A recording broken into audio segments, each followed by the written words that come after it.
Assalamualaikum. Nampak tak? Ni Mak nak buat bakar-bakar hari ni. Ada ayam, udang, ikan pari dengan ikan caru. Bahan-bahan dia tu bawang putih, halia, serai, serbuk, cili. Ada sikit cili hidup lah. Mak blend je semua.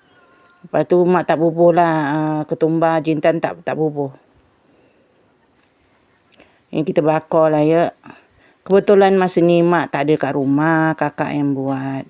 Jadi ada kehangusan sikit. Tapi tak apalah, hangus kat luar, dalam tu okey lah ya. Ni ikan caru. Lepas tu bubur perasa yang tadi ni. Dia pun kita rempah perap dia tu. Bubur perasa, bubur garam, bubur ajino sikit. Gitulah.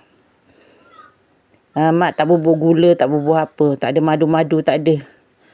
Yang janji kita dah perap je. Tak hamis. Mak ingat nak bubur kicap tapi dah terlupa. Mak bubur lagi apa, sos cili. Sos tiram. Tu je. Kita bakar lah macam biasa. Tapi kuah tadi jangan dibuang lah ya. Itu Mak nak buat sambal merah pulaknya. Nanti kita bubur lah gula. Sebab Mak ada lagi anak di guna. Ini kita bakar lah ikan caru. Ayam tu Mak tak sempat lah nak tunjuk kat video. Kebetulan Mak tengah sibuk dekat dapur. Ini udang. Tak banyak pun. Alah, kita bakar suka-suka je. Rupanya ada lah hangus. Yalah yang buat kakak.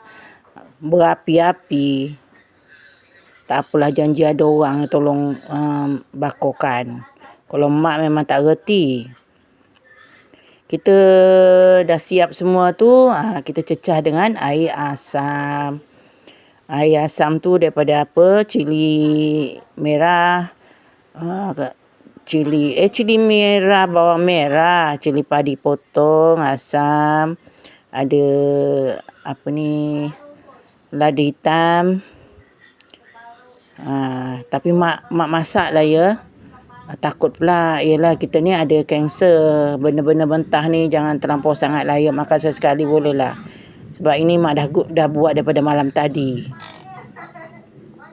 Bubur perasa. Itulah. Ini bukan cencaluk tak. Air asam.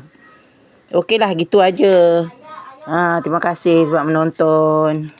Assalamualaikum.